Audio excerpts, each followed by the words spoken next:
Hi, this is Anne Filippi, founder of the New Health Club. If you want to know about psychedelics as new mental health tools, you came to the right place. I talk to innovators, thought leaders, and disruptors, creating the future of mental health and mental wellness. And we think that the future is already here.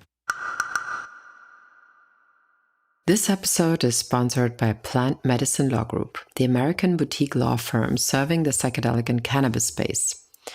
PMLG was founded by 3 women in November 2020.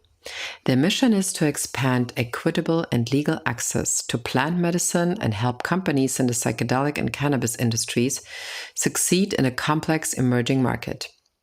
PMLG provides clients with strategic expertise to successfully launch, fund, and grow their businesses. They are committed to humanizing the legal process and empowering you with the information and guidance you need to build the next generation of successful businesses. The PMLG team embraces complexity, encourages innovation, and aligns themselves directly with your vision. I got to know Adriana Kurzer, one of the PMLG founding partners, during a digital conference. She then invited me to join the Interfaith Working Group Faith and Psychedelics. I'm a huge fan of Adriana's and her team, and if you need more information, please head over to www.plantmedicinelaw.com. Welcome to a new episode of the New Health Club Show. My guests today are the architects Ester Bruzkus and Peter Greenberg. And you might wonder, what will we talk about in a podcast like this one, if not about psychoactive compounds and psychedelics? And where this architecture comes in? Well, you'll learn about this in a minute. Founded in 2002 in Berlin, Ester Bruzkus Architects is an internationally established architecture and interior design practice with global ties based in Berlin. They are well known for extensive experience with design on many scales, from the design of tables and furniture to exquisite residences and workspaces to international theaters, restaurants, and hotels. Ester was named one of the Architectural Digest top 200 influencers in the design world. Growing up in Berlin, she studied architecture at Berlin's Technical University and later at the School of Architecture in Belleville, Paris, before founding her own Berlin office in 2002. Peter received his Master of Architecture from Harvard's Graduate School of Design and graduated cum laude with distinction in architecture from Yale University, where he also studied philosophy and the history of art. He's a licensed architect in the US, in Massachusetts and New York, and is a certified interior designer. Since Peter has become partner, the firm has won several international design competitions, has won many design awards, and has completed several significant projects, including the restaurant Remy and Villa Kellermann, Tim Raue, and projects for Relax Sound, Volkswagen Autostadt, and the PSD Bank. So, as you can see, here are 2 pros to talk about trauma, but this time not in brains, but in buildings and houses. So the question is, can buildings be as traumatized from a severe historic incident as much as brains? And could this have an effect on people living in these buildings today? Here in Berlin, there are many buildings in which Jewish families lived until they got deported to a concentration camp. So would this affect the new owners of the apartment moving in after all this happened? I was always wondering about this, also since I live in the Jewish area in Berlin. So Peter, Ester, and I had many conversations about this, and I found out how many architects are actually thinking about room karma or building karma. Of course, the follow-up question I am asking myself is, can the trauma and the aura of a building be transformed if these buildings might host psychedelic treatments, and can we help buildings to heal, to be redefined? But let's ask Ester and Peter, who are the building therapists here. So please enjoy this very special episode. Today we have a very special episode on the New Health Club because it's not necessarily directly about psychedelic therapy, but maybe later on, it's another question I would have. So I have the great pleasure to have Peter Greenberg and Ester Bruzkus today as guests, two very famous architects from Berlin. And the reason why I chose them, we're going to tell you in a second. But today, first of all, I would like if you would introduce you to the audience first, what you're exactly working on in general and in total. So thank you very much for inviting us. We're very excited. Okay. And so we are both architects here in Berlin. I created Ester Bruzkus Architects in 2002, and we're lucky to create wonderful projects in Berlin over the last almost 20 years. And Peter just joined 5 years ago, moved to Berlin a few years ago. And since he's in Berlin, we did the Remy from Lauder and Stein. We built the restaurant of Tim Raue, his main restaurant, and the Villa Kellermann is the most recent restaurant we did. But we also do lots of housing projects for clients and hotels and everything what's fun. Mm-hmm. I come from New York. I wanted to be an architect since I was a very small child. And I worked in a series of different kinds of firms until I, at a certain point, realized that I really wanted to balance my life. And an influential professor told me something once, which was that the ideal life for an architect is to balance practice and research and teaching and travel. So I go in and out of my life of doing one thing in this category more than others. But one of the things I did was I became a university professor in an American university that had a program in Berlin. And they sent our students over to Berlin to study with German professors, which is where I met Esther, because Esther and I taught together in this program. And then it turned out that we liked each other and that we worked very well together. And so I moved here. Okay. Now we work together. Amazing. That's a great story. We had a conversation a couple of times already, besides your amazing work you do in Berlin, about the possible, let's say, traumatization of buildings. And I think I remember a conversation that a couple of people coming to Berlin, for example, from Italy, every time they went into buildings that had some, let's say, Nazi past, which probably 70% of Berlin buildings probably have, they always kind of said at one point, well, they had a weird feeling in this building, or like, no wonder this restaurant is not working in this building because it used to be, I don't know, like, for example, the former Jewish girls' school had a restaurant that obviously didn't really work very well. And then, of course, people say like, well, maybe just they should have been less expensive or more advertising and stuff. But as we know, it's never really that, I would say. So, and I find it very interesting that especially people coming from another place to Berlin, feeling that way more, like having a much better understanding, or maybe like a different energy that they feel. So to make my question short is like, how do architects actually deal with energies that come towards them? Or is it just a fantasy that they feel it at all? And you just think that they must feel this once you get into a building that you're supposed to redesign? I'm not sure about, like, you know, if Italian people like French had people. Also quite a lot of fascists in Italy and French too, like in Europe. It spread a lot. But sure.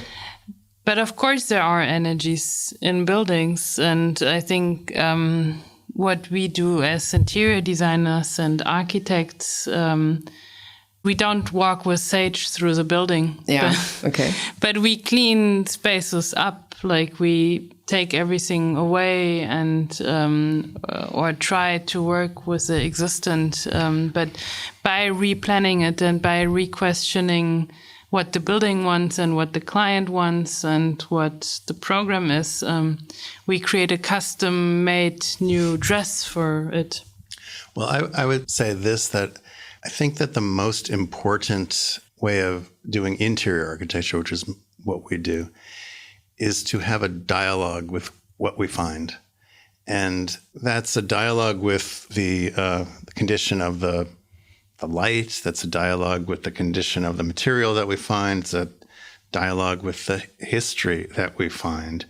And that to not have a dialogue with that history is to ignore the feeling of that place or the story of the place, or to know what those walls witnessed. And I think that it works both ways. Buildings project great strength and powerful energy. And there's also this feeling that the things that they've witnessed or what they are inherently creates a condition that you want to fight against. If I use spaces myself, when I moved into my very first apartment, then I moved into another apartment or even office, in the beginning, I kind of like sometimes even invite my mom to walk around with Sage and have this kind of like energy feeling, like clearing out all the old ghosts in order to let space for your own space inside there. And what I personally feel every time I move out of an apartment or out of an office, like while I live there, while I work there, it has all the spirits and the good energy there. And once everything is out, it feels empty. And it suddenly feels also kind of like left alone. And that's what I learned also using for our clients is we create the stage for the client and we design the whole interior to feel good.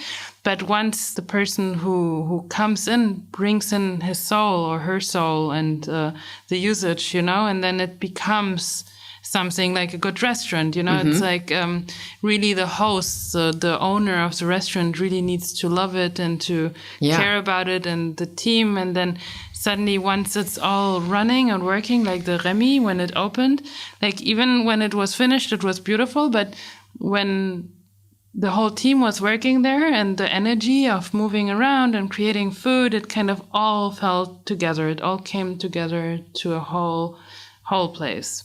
Okay. So it's all together. It's like the good planning, a good interior design, but also the energy of the team and the users. I mean, here we are in Berlin. I think that, the elephant in the room is that we, really terrible, terrible things happened in this city. And why do we live here? You were born here, but I chose to come here. To be honest, I think that one of the things that drew me to the city was its history, but not the period between 1932 and 1945. It's actually all of the other history. The Weimar period was a really interesting time for this city. And there was created here absolutely amazing things that, modernism was in many ways invented right here. And one of the fascinating things about Berlin is that in many ways, the 20th century happened here. And the First World War was a kind of this thing about imperialism. Then so many people, millions of people came to Berlin and didn't have housing. And so in the 20s, there's kind of an invention of how to make the modern city. And then in 1945, once the city was destroyed, it had to be made yet again. And it wasn't made once, it was made in two different ideologies, right? So there's the West and the East. And then in 1989, it was done again. And this kind of space of innovation and of this kind of memory that this place has for more than its dark period, but its memory of its openness and of kind of all of these lessons that it has for us and all these great stories to have dialogue with. That's the kind of dialogue I'm interested in. I come from America and I'm Jewish, and I know a lot of my American friends and my Jewish friends don't understand how it is that, why do you go to a place that has such a story? And really all I can say to that, other than my happiness, our happiness in this city would be the biggest revenge possible for what happened, is also to say that, I've come to say to my American friends, how can you live in a place where there was slavery? And how can you live in a place where there was, genocide of all the people who lived here? And now when I go back to America and travel, I can see those sites in a way that I don't think I saw them before. We drove from Miami to my family in North Carolina, and you go through the Deep South and you go to these museums that are house museums, and they're beautiful houses. They're beautiful houses from the early 19th century. Why are they beautiful houses? Because they were built with slave labor. And they tell these stories in such innocent ways, but it makes it seem like all you're looking at is what things appear on the surface of. But actually, there's a real kind of presence of all the stories that those walls witnessed. So we see that here too. And so now you have a project in Grunewald, right? Yeah, it's in Grunewald here in Berlin. And the original house was from the Weimar times, right? No, actually, it was before that. Before, okay. It was built in 1912 to 1914. Mm-hmm. It was a very significant house by the most prominent society architects of the time. Who was Jewish, right? The architects were Jewish, and the owner... It was the sister of Walter Rathenau. Oh, okay, Rathenau, okay, yeah. And her husband was a banker. Mm-hmm. But I think, they were society people, and they had salon happening there. So all the Berlin creative and financial society was coming in and out through that house. They had always Sundays open house for everybody to come. There's a lot written about the parties that Mrs. Andrea wrote. And in the dining room that we get to work in, there were weekly parties for all of the intelligentsia of the Weimar period. And we have the original chairs. So we have the chairs that Einstein sat in and dined at. And we have a client who's very interested in this phase of the house. And we see the project as a kind of time travel, a Zeitreise, in a way where we want to restore the kind of energy that this house had and was intended to have that was taken away from it. And houses can be, all sorts of spaces can feel loved or unloved. And, this house was a little empty. And although people lived there, it wasn't taken care of. It wasn't loved. It didn't have the spirit it should have. And I think we see this project as a kind of a responsibility that we have to kind of bridge over some of these times that were evil and kind of reconnect to that kind of energy that was present in that Weimar house. Okay. And there are a lot of houses also in Grunewald and Dahlem and all over the place here that were actually prominent Nazi families lived in. And it seems that sometimes what I'm wondering sometimes is that there's no really contemplation about this. And some people even think that it's kind of not fancy, but just that was then and this is now. So now in terms of the new psychedelic, let's say, thinking is that we know that that kind of doesn't exist. This was then and this is now. Because, for example, in a trip, a lot of things can come to you that seemed like a couple of thousand years ago, even although you can't really confirm it with an historical background, but you can easily get the feeling that you're dealing with things that are like, not just a couple of years ago. So, as architects, do you ever think it's ever possible to kind of create a building that is absolutely without any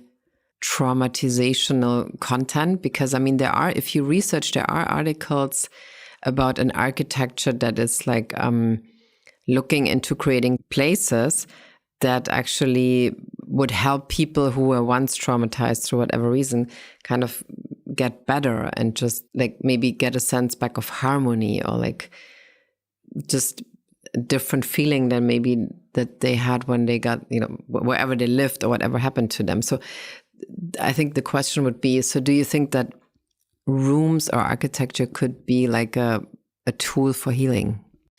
Every building which is being created, every project which is being created or done, it's never a peaceful process. It's always kind of like the planning is emotional, the construction is emotional, you know, like I think you can create interiors where people feel good and you can create beautiful spaces and nice materials, and you can heal in spaces, and you can design spaces which are healing or helping, like for schools or something. But I grew up in a building from the Weimar Republic, or maybe short after. It was maybe even built by the Nazis, but it's owned by the Jewish community. And when we renovated it, when we moved in, we found newspapers from 1933 underneath the wallpaper. Really? Wow. We took it all off, and now the whole block is mostly Jewish families, you know, and it's what Peter said before, right? Like we took it over again and live a life and create things, which is a good revenge.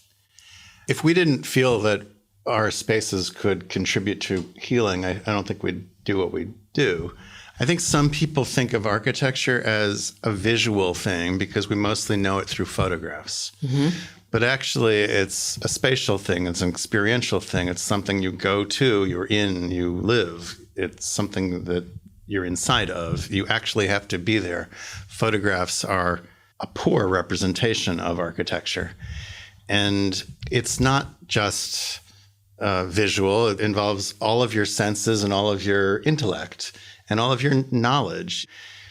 I want to go back to something that I said before, is I think that the most important idea in architecture, in interior architecture, is having dialogue with what you find. And you have to be able to listen to what you hear in a place in order to say something back.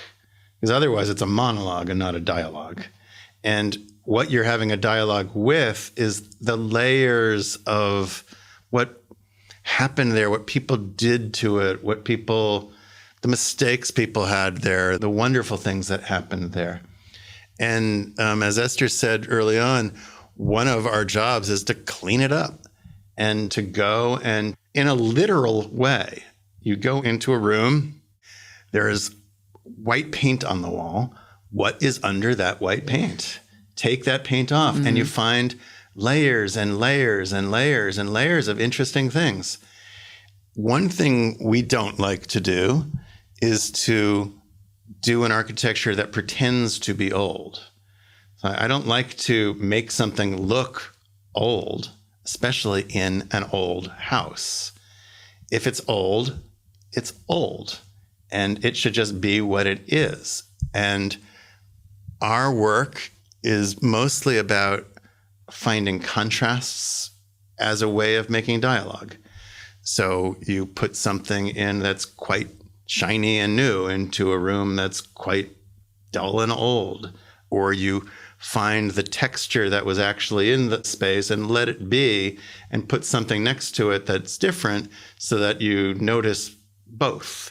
I think the most exciting moment if we work with an existing building is when we strip everything away. Like it's always the most beautiful moment of the space, and it always feel like cleaning it, you know, and in an ideal world, we would have always time to strip everything away, see what we find, and then start doing the planning of what will come. But unfortunately, it's most of the time not the case. Most of the time you work, you plan everything, you strip everything down, and then you continue immediately to build. But when we did a hotel in St. Petersburg, we took out all the gypsum, the fake ceiling, and the ugly tiles, and suddenly we found a white terrazzo underneath, and the space was so much higher. But then all the new windows were ordered already, and we couldn't leave all of that, you know, because it was just too late in the process. But I believe very much, and this is what makes the city of Berlin, or the transformation after the reunification, is that it kind of created this new trend of taking out all the old, stripping everything down, and then using these open spaces and using this rough spaces, this kind of like, especially what David Chipperfield did with the Neues Museum to show what's old and what's new. But I think it's also an environmental issue. I mean, in many ways we have enough buildings. We shouldn't tear them down to put up new buildings. We should strip them naked and appreciate them, and then, clothe them as they need to be clothed. It is a kind of a Berlin aesthetic to go into a space into an old Späti and take off the layers and reveal what was there, and to have a dialogue with the layers of history that you find. Having said that, I think that certain buildings should be torn down, though. Which ones? You can be open here. I think that the building that Hitler had his office in Munich should be torn down. Yeah. It is a building that I think that currently it's used as a music school. And I'm sure that those who programmed that felt like that was the best use for, what could be more opposite to what decisions that were made in that office than to create music. But I'll tell you, I wouldn't want to send my daughter to learn music in that space. And I think it's not just the ghosts that are there. It's also the angle of the sun. And it's also the view from that point, how much light comes in that window. And I think these kinds of things should be bulldozed. And it shocks me when I go to Munich and see that still there. Yeah, we went to Munich and somebody told us there's a really good Italian restaurant we should go to, and it's a restaurant where even Hitler liked to go, and we felt like, oh, we don't want to go there. No, then you but don't it's wanna like go there. everybody knows this restaurant, and everybody's celebrating their confirmation there, and it's a family meeting point, and I think that's quite weird. But the point is that I think that there are these structures around that people no longer see and don't look for. And I think people should see them. And I think I feel I would not want to live in a building that came from that era. I would not want to work on a building that came from that era. I feel like it's one of the challenges of this city is to know what to do with those places. And to be honest, I'm not really sure. I guess I choose not to engage in that because I do think that there's an ideology that's embedded in the architecture. Almost like an epigenetic trauma situation just for buildings, maybe. But I mean, do you guys remember like one or two situations where you walked into a building, maybe in Berlin, doesn't have to be though, and said like, I don't want to stay here like for longer than 2 minutes? I generally have that with basements. I always have to go to the basements, and I never want to go to the basement, and it freaks me always out. Mm-hmm. Especially in Altbauten, to go into the basements, it feels always bad. I feel it all the time, actually. I mean, it's nothing unusual, I think, to feel that all the time, to be honest. I think to live in this city is to have to come to terms with these kinds of feelings. When my sister came to visit, her feeling was, how can it be so present in your life? And I think you grew up here and tell me that you haven't thought about it so much since I've moved here. Yeah, I was never aware about that. I mean, even when we found the newspaper under the wallpaper at our home, we weren't freaked out by it. We were like, oh my God, but we took it off. And I mean, you can't. If you grow up in Germany, being Jewish, you're always anyways connected to the Holocaust somehow, so you can't also walk around the city and also think about what happened in every corner of the city just for your psychological health. Yeah, but at the same time, I think we have to think about it every now and then, because what's the alternative to forget about it? And we can't forget about it. So I think it's actually less a problem in this city than it is in cities where people have forgotten about it. When you go to, you go to many Italian cities, for example, where their fascist buildings are still used as post offices and still used as whatever. Torino. And they have never gone through a phase of taking away the presence of that. And you can see it in their politics. Or in America, all of the buildings that express the slave ownership. There's many communities that where that's expressed. In America, of course, right now, or in the last few years, the big debate has been about the monuments of white supremacy. And in England too, right? Yeah, in England too. Yeah.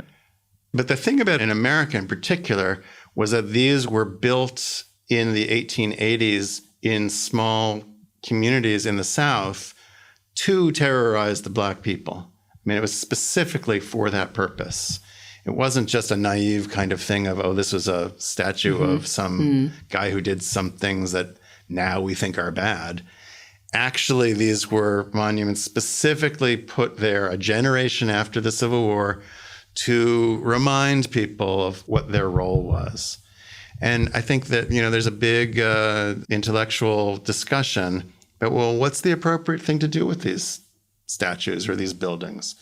Do we melt them all down? Do we just say it's part of our heritage? That's just what it is? Do we put new art next to it that makes you think about it? I don't know what the answer is, but I think the most important thing is to just be aware and to think about these things. But I mean, again, like, let's say in the psychedelic context, even if you might actively forget about it or just, okay, it was like so long ago and let's just not talk about it every day. But it's almost next to impossible because it will be ingrained in your epigenetic structure, either if you're Jewish and you live here, or if you're German and you have a family that was like pretty much every family involved in the Nazi party at one point, or like contributing to the riots of Hitler. So could you ever free buildings of that almost like epigenetic DNA? For example, there's this one building where I sometimes stop and try to figure out what has changed in a building, and I don't think anything has changed in Leipziger Straße, which used to be the old Ministry of Aviation or something, and it looks exact. I mean, like, you can look it up on Google, like you find Nazi buildings in Berlin, and it's like that building, and it looks exactly the same. And I think Treuhand was in it or something. Coming back to the topic, is there any chance to get this out of a building, or do you just really have to destroy it at one point? I know the building you're talking about, and it's terrifying. Sometimes I get great pleasure out of seeing the rainbow flags that it's flying. And, and if the people who put it up would see what's there now, they would be rolling over in their graves. And I don't know if that's enough, but I think that in a way, this kind of attempt to claim things for your own does help us as a society kind of deal with those kinds of traumas. Yeah, I think it's impossible to delete a trauma in a building, in a person, in the DNA or whatever.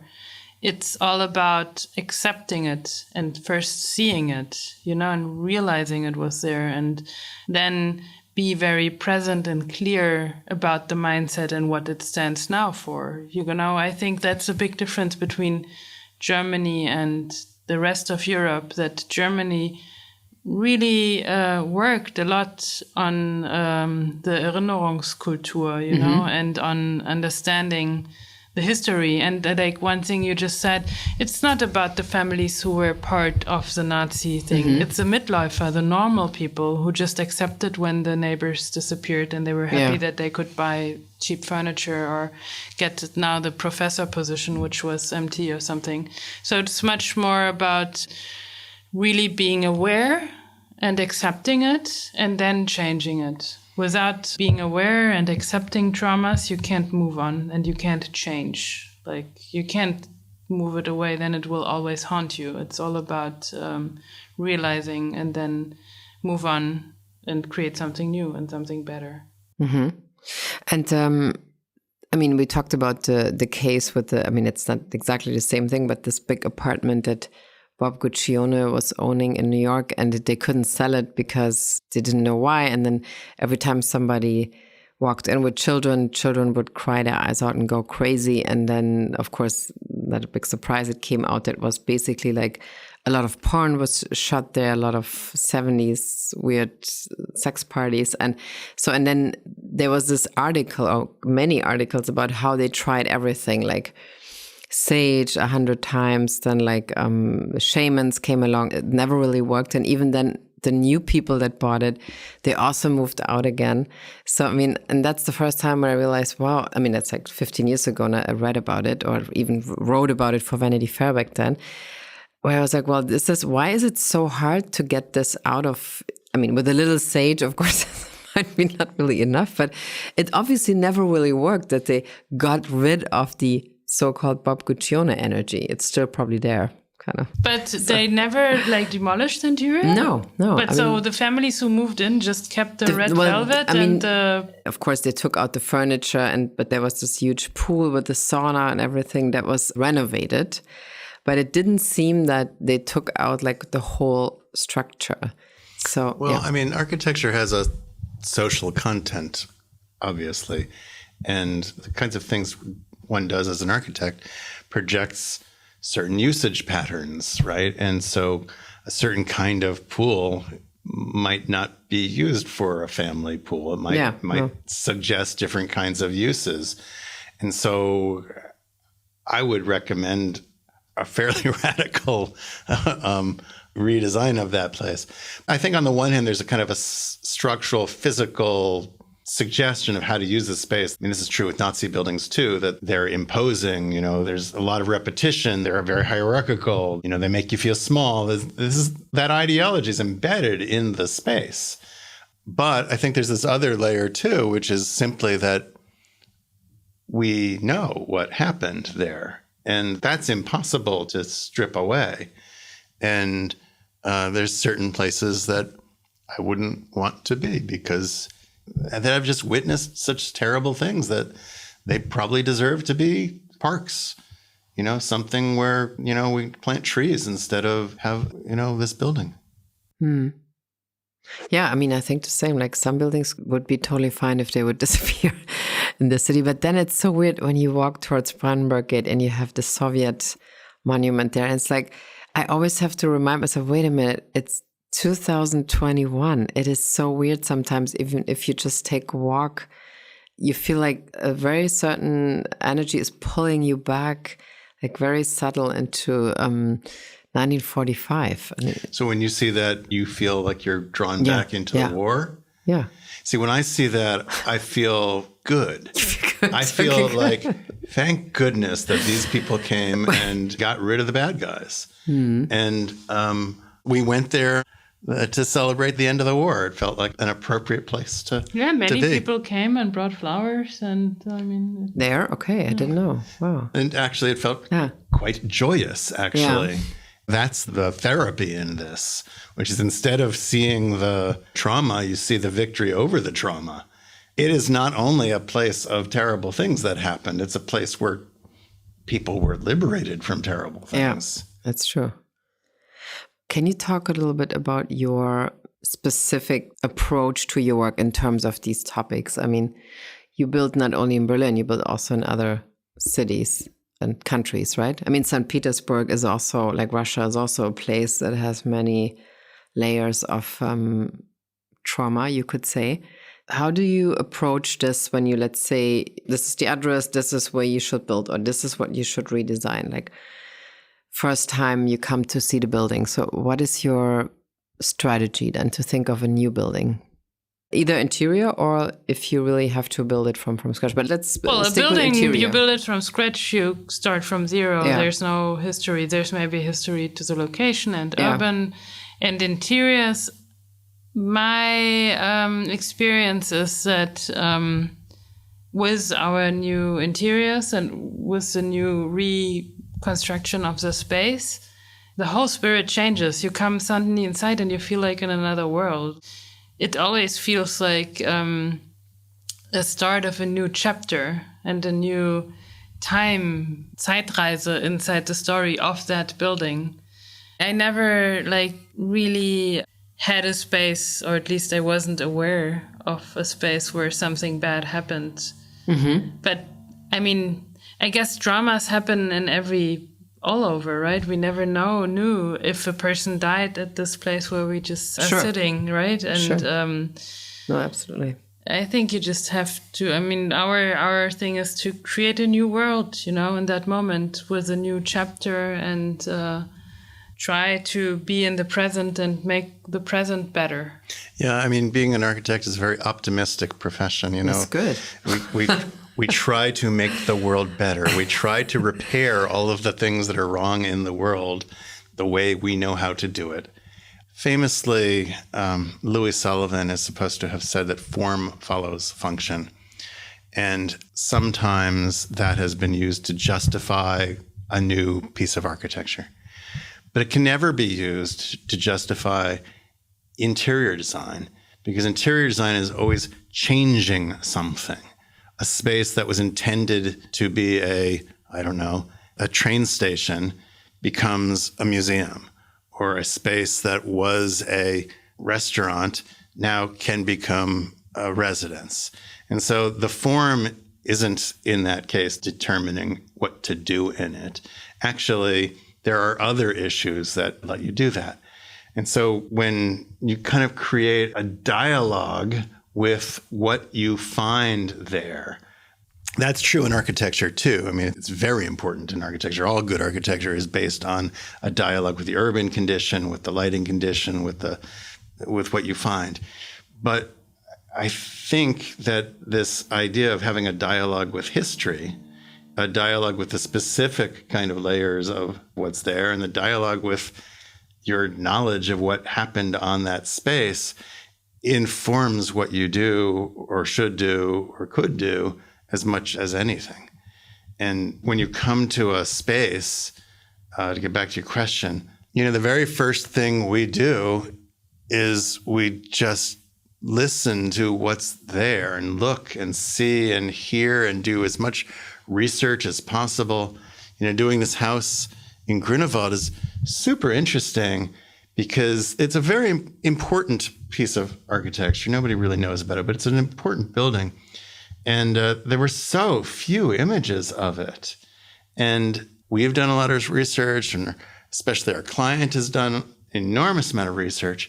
And one thing he found, which was wonderful, was he found a little movie from, I don't know. It was 1929, I think. It might have been 1929. A wedding. It was a wedding that took place at that house. Mm-hmm. And you just see cars pulling up and people dressed all fancy getting out, and everybody's smiling, and then you see the hall and people playing music, and you can just feel that kind of positive energy. But what's on the horizon. It's 1929, but at the same time, there's such an amazing thing to know what happened in that space and to kind of want to project into the future. Because Zeitreise is not only just about going to the past, but it's about bridging into the future and anticipating all of the things that can happen and will happen and should happen and we could make possible to happen.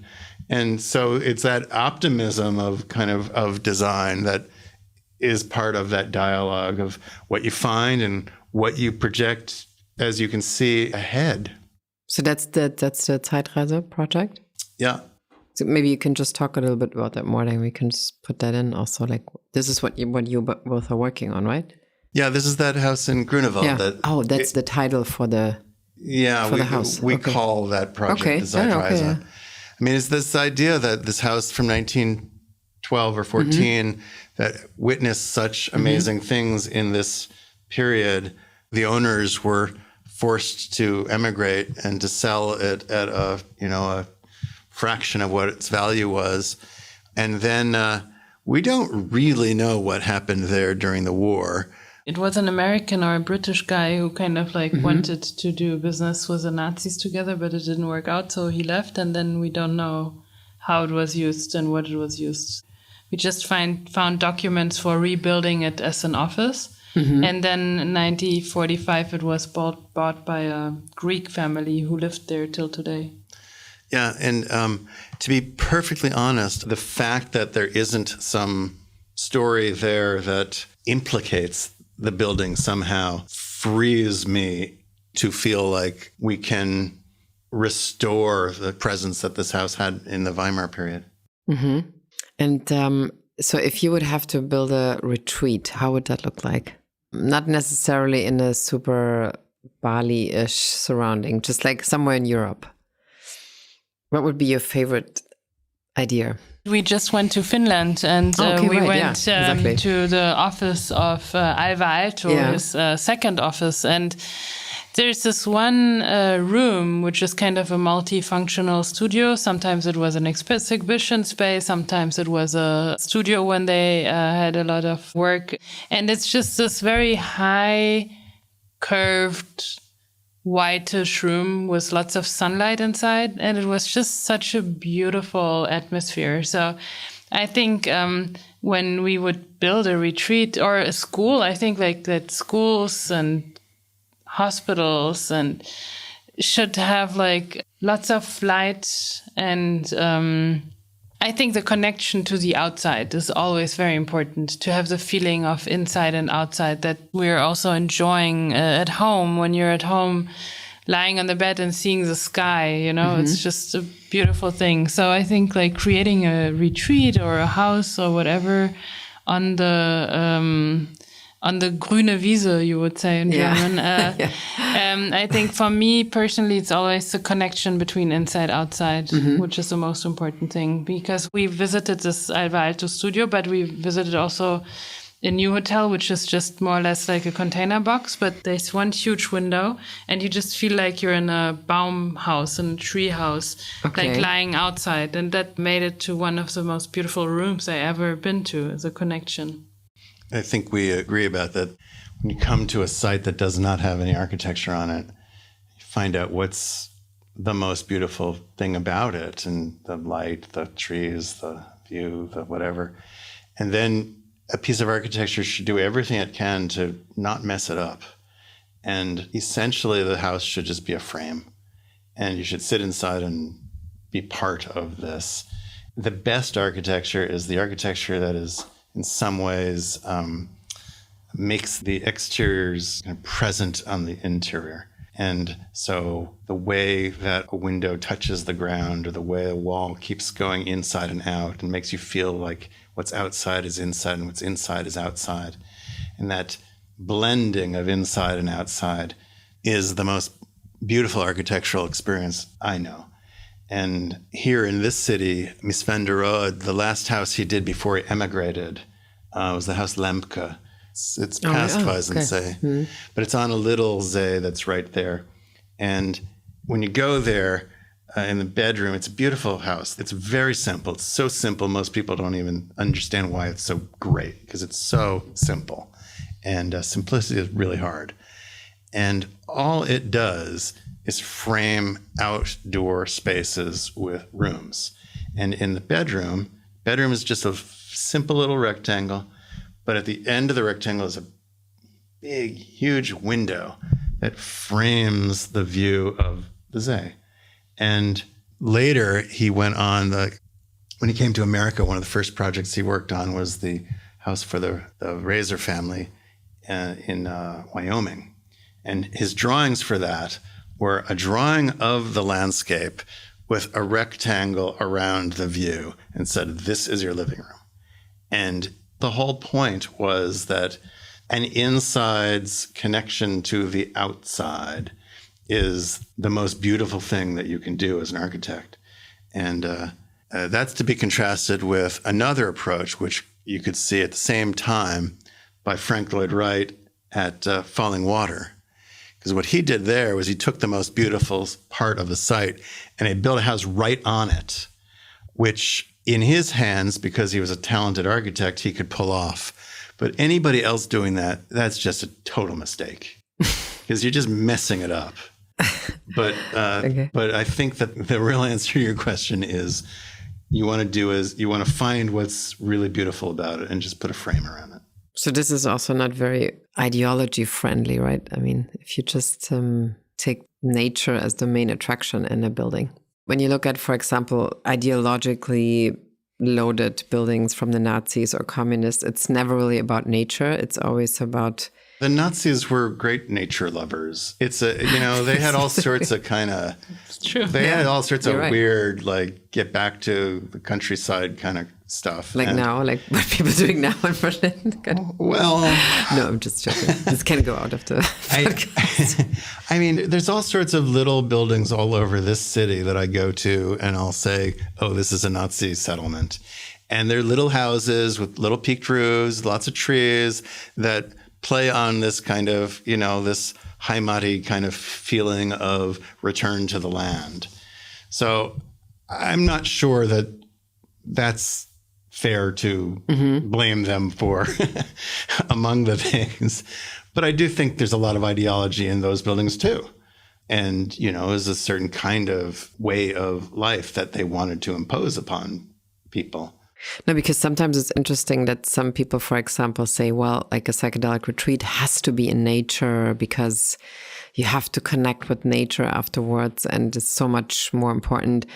And then there's some of them who are now kind of opening in a city surrounding, or like, for example, field trip in Amsterdam, you look outside of the, I think it's IJsselmeer, like the water that comes into Amsterdam. So it's not in nature, you just see the water, but it's integrated in the city.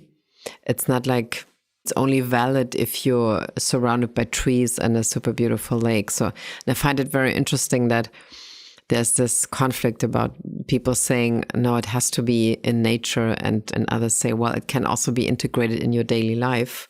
You asked, like, what would we do on the Grüne Wiese, right? Yeah, if it's somewhere, Wiese. if it would be, I mean, like, churches are amazing spaces and you don't have any connection to the outside. And if you have connections, it's colorful windows, or like contemporary churches like the Alva Alto churches, like they have big spaces of light coming in, but maybe not direct light. So if you're inside the city, you can create really beautiful rooms, and it's still anyways all about the connection to the outside. It doesn't matter. You can just have a skylight, which gives you a connection to the outside. I'm sure that if you would have a retreat next to a Bahngleise, to the trails tracks or S-Bahn or U-Bahn or something, and you see every 3 minutes the U-Bahn passing by, it can be also quite meditative. Or like the Remy restaurant, it's on Torstraße. The streets and the cars and everything is passing by very, very fast, but you sit inside there like an aquarium and you have your own shelter, your own space. So I think it's more about creating a beautiful room. And from that room, like Peter Zumthor did this in Wals, when you go to the Therme there, you have very low window. And when you come inside, you're like, why? I can't see anything. But once you lie on the sunbed there, you have exactly your view onto the Alm where you see the goats or the cows. So it's all about framing a view. And it can be an urban view. It can be a natural view. It has nothing to do if it's in the middle of nowhere or in the middle of a city. Interesting. There's lots of different kinds of experiences. And if you're in an urban situation, as an architect, we want to figure out what's the most interesting part of that thing and play that up.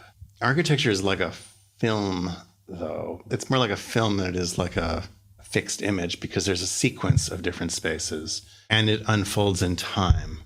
So this idea that to make a space is about like looking at one thing is not necessarily the case. And one of my favorite kinds of typologies of architecture is actually the courtyard house, where there are indoor and outdoor experiences together.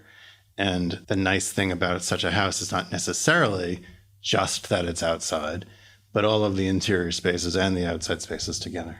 So I don't know, I think that depends on where you are and what you need to do. I do think that kind of some connection to the natural world, whether it's being in nature or to light, is critical to making a successful space for whatever purpose.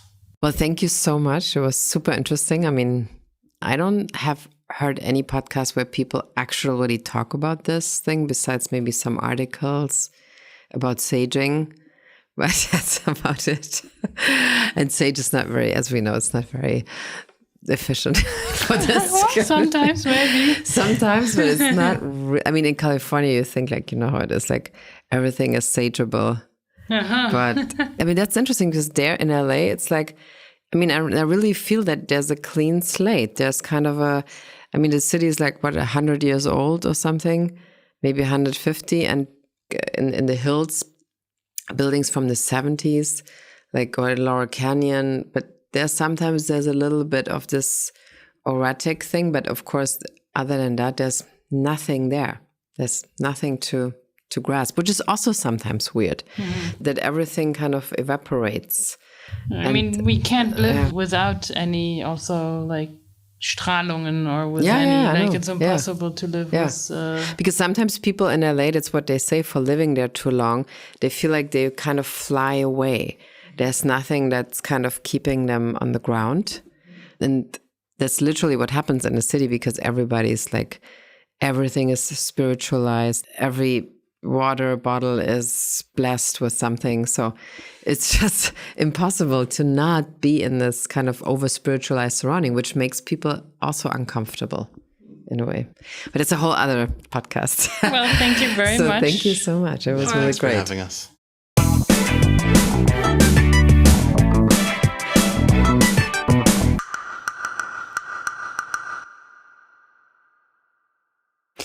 We hope you enjoyed this episode of the New Health Club Show, and please follow us on Twitter, Instagram, Facebook, or if you would like to sign up for our newsletter, please go to www.thenewhealthclub.de and subscribe to the newsletter. Again, please follow us on Twitter, Instagram, Facebook, Clubhouse, of course. There's also a New Health Club now. Or even better, sign up to our newsletter on thenewhealthclub.de. I talk to you very soon.